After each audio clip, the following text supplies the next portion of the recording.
בפרצוף המבאס של 2019.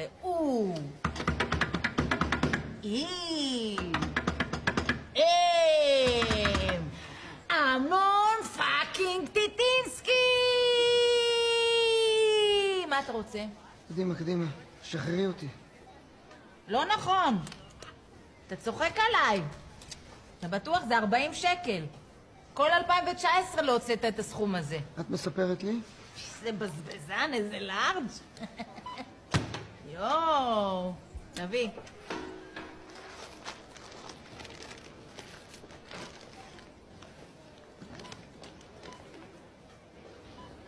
מה, מאמי, קשה? קשה להיפרד, שחרר. יבוא עוד אחד. אולי לא בדיוק זה, אבל יבוא, אני מבטיחה לך. תפריד ככה, אתה רואה את הבוהן ואת האצבע, אתה פשוט תפריד אותם ככה. אני אמשוך ואתה תוציא. נו, שחרר, ככה. יופי.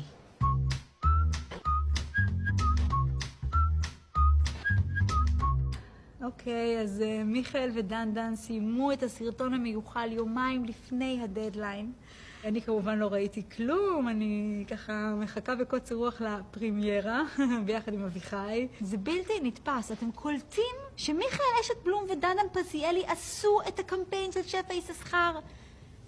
אנשים הולכים לדבר על זה שנים. לפעמים ההצלחות שלי עצמי מפתיעות אפילו אותי. אני מאוד מתרגשת מהמעמד הזה. אנחנו עומדים לצפות בסרטון הרשת. רמזי?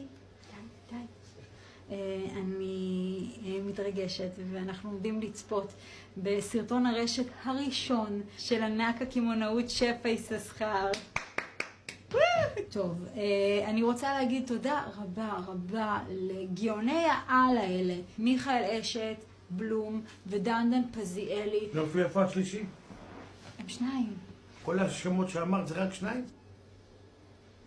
anyway, אני אסירה תודה בשמי ובשם הסופר על הגאונות שלכם ועל זה שנתתם מעט ממה שאתם יודעים לסופר שלנו, ולו יכולתי להיות יתוש. טוב, גברת יתוש, אנחנו נוכל לראות את הסרט? בטח. יאללה, בואי נראה את הסרטון. עוד לא ראיתי ואני כבר צוחקת.